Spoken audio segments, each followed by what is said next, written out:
Hey, who are you? I'm Andy from IST IST. From IST IST? Yes. What do you do? Fucking everything. Specifically in IST IST, for what people see on stage, I'm the bass player.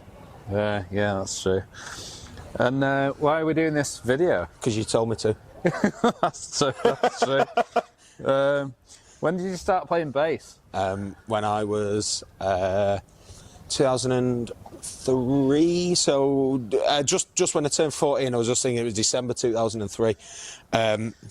I had a paper round, and when you have like paper rounds, for anyone watching in the UK, a paper round is when you deliver newspapers through people's door, and you used to collect like Christmas tips, and instead of just posting the newspaper through someone's door, you would you'd knock on the door and say Happy Christmas from the Tameside Advertiser.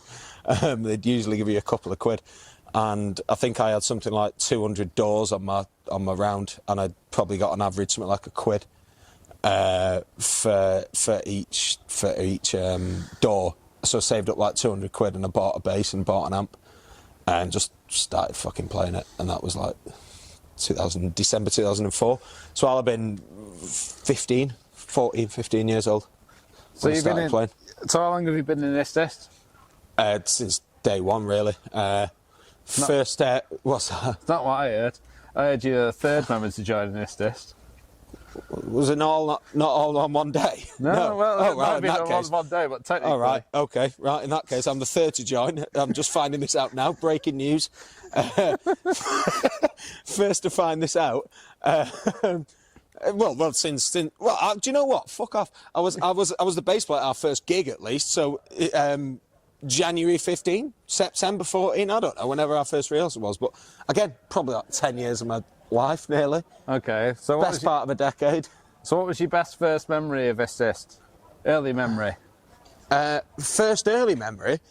I don't know. We used to rehearse at a place called Meadow Mill in Stockport. Big sort of old industrial cotton mill off the M60. Like my best first memories were when we just used to go in. I can't imagine doing this now, but we did like 8-9 hour rehearsal days where we'd come in, and usually on a Sunday or something like that, and we'd maybe meet up at 11 a.m, midday, something like that, and then we'd just write and play songs, and then we'd have like a little lunch break, and we'd go to the Tesco over the road, and there was this really nice Fanta, bottles of Fanta that they did at the Tesco, and I swear it was a fucking fever dream, this kind of Fanta that we had. And it was like these pink bottles of Fanta, and I've told people about this, and yeah, it's the watermelon. You go, no, it's not. It's not. No, I remember it. I remember it well. I can't. It's not fruit twist either, is it? No. It's something. It's something. I don't know what some it is, magical concoction. So I think my favourite early memories of playing in the band was this mythical Fanta that we used to get from the Tesco next to Meadow Mill. Don't exist anymore. It used to have a blue cap. So anyone who might have seen like a pink coloured drink with a blue cap, you might be onto something. But it's not fruit twist and it's not watermelon. Either one of them, it's not. It isn't what you think it is. But next question is: are you able to vault over this? Yeah. Yeah, that's very good. There we go. Best new memory. Next question. Best new memory. Best what? Best new memory. Memory of all time. Band-wise? Yeah, of course. Depends how recent we're going. Recent for whenever. Last 12 months or so, something like that. Yeah, if you want. Maybe stretching the limits of 12 months, finally headlining the Ritz.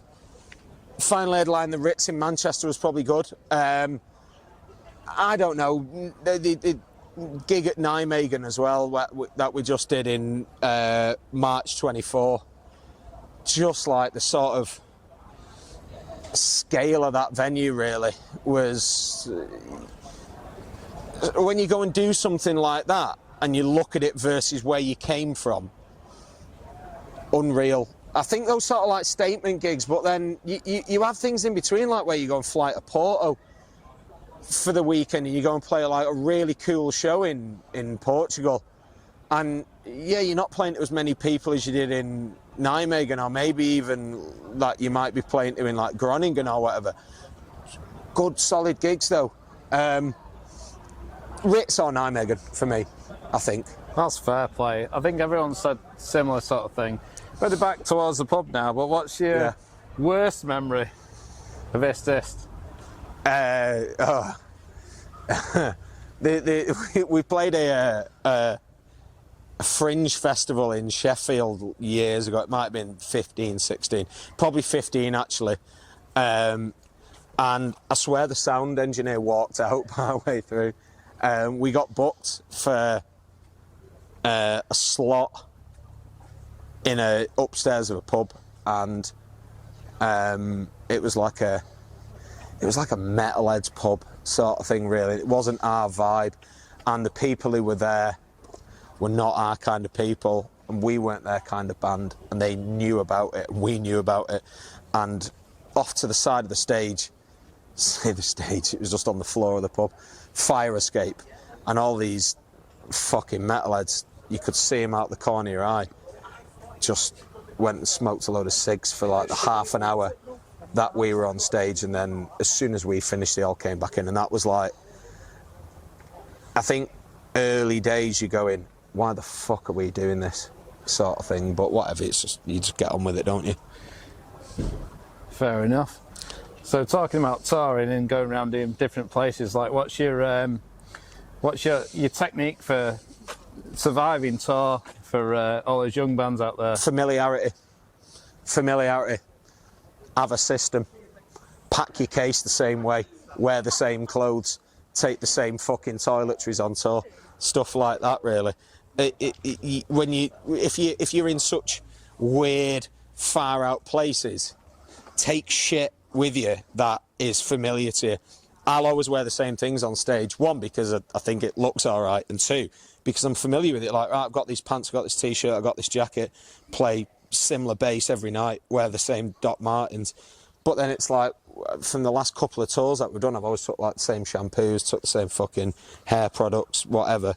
And you at least you sort of feel a little bit at home when you're doing it. For bands just going out there doing it, just have a sort of a system that makes you feel comfortable. You know, it's fucking boring, but like in your mini suitcase, when you stay at a hotel for the first night, take the bin bag out of the like the little pedal bin, and then put all your washing in like the pedal bin, and you can keep your washing separate from your clean clothes and shit. And it's weird. It doesn't necessarily keep you sane, but it's these little sort of systems that, at least when you're from Copenhagen to Groningen to Stockholm to Hamburg to Amsterdam to fucking wherever, at least these sort of little systems at least keep you on a level sort of thing. Okay, well, dead boring, but yeah. Well, thank you very much for them. We've got two more questions. Number one, you're on a desert island. You can have one album for the rest of your entire life, and you can't listen to anything else. What would you choose, and Turn why? on the Bright Lights by Interpol. That's an obvious one, isn't it? Miserable desert island trip, but obvious. There you go. And the very last question, parting words for the people who are viewing this video. Perception is a new reality. Thank you very much.